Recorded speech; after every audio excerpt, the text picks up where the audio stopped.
Hello viewers, welcome to my channel Appy kitchen. বর্ষার দিনে এক কাপ চায়ের সাথে একটু কিছু মচমচে খেতে ইচ্ছা করলে তাড়াতাড়ি তৈরি হওয়ার একটা নতুন রেসিপি নিয়ে এলাম। আজকে আমি নিয়ে এলাম মাত্র 15 মিনিটে রেডি হয়ে যাওয়া পোটেটো পপকর্ন বল রেসিপি। ভিউয়ার্স, এইরকমই নতুন নতুন সহজ আর তাড়াতাড়ি রেডি হয়ে যাওয়া রেসিপি চাইতে হলে প্লিজ চ্যানেলটাকে তাড়াতাড়ি সাবস্ক্রাইব করে দিন। 3টে খোলা ছাড়িয়ে আলু নিলাম আর আলুগুলোকে ভালোভাবে ধুয়ে নিয়েছি। তারপর আলুগুলোকে একটু গ্রেট করে নেব। 3টে আলুকে ভালোভাবে গ্রেট করে নেওয়ার পর এবার ওগুলোকে ভালোভাবে জল দিয়ে ধুয়ে নেব। আলুগুলোকে আমি 3 থেকে 4 বার জল পাল্টে ধুয়ে নিয়েছি আর ততক্ষণ ধুয়েছি যতক্ষণ জলের কালারটা সাদা না হয়ে যায়।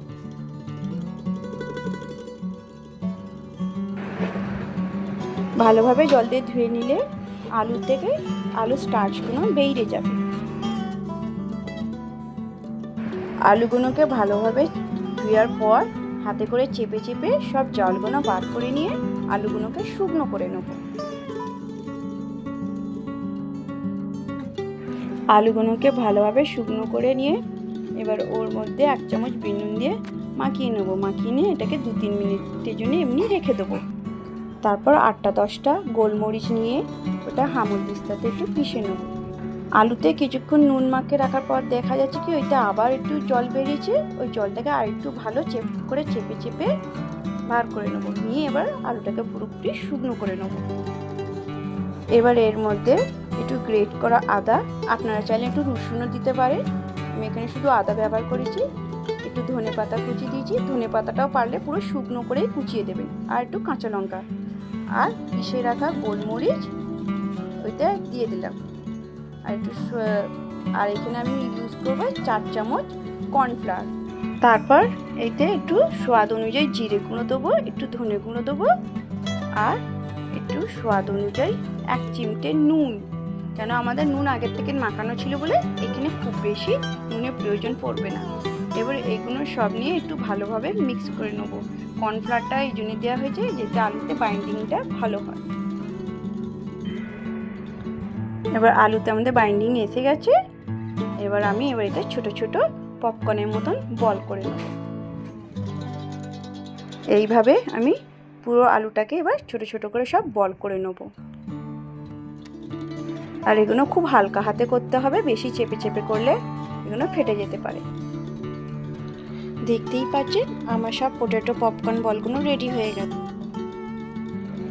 এবার কড়াতে আমি রিফাইন তেল দিয়ে দিলাম আর তেলটাকে আমি একটু হাই ফ্লেমে গরম হতে দেবো। তেলটা ভালোভাবে গরম হয়ে গেছে। এবার এক এক করে পপকর্ন বলগুলো ভাজার জন্য তেলের মধ্যে ছেড়ে দেবো। আমি সব একসাথে দিইনি, কেন একসাথে দিলে সব চিপকে যাওয়ার ভয় থাকবে। ওই জন্য আস্তে আস্তে একটা করে অল্প অল্প করে দিচ্ছি। আর গ্যাসের ফ্লেমটাকে হাই রাখবে, লো রাখলে এতে বেশি তেল অ্যাবজর্ব করে নেবে।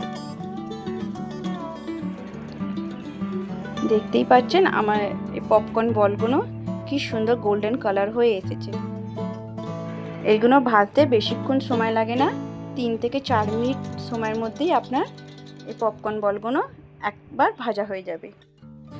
দেখতেই পাচ্ছেন পোটেটো পপকর্নগুলো ভালোভাবে গোল্ডেন ব্রাউন হয়ে গেছে। এবার এইগুলোকে তুলে নেব আর এইভাবে এবার বাকিগুলোকেও তেলেতে ভেজে নেব। পোটেটো পপকর্ন সব রেডি হয়ে গেছে।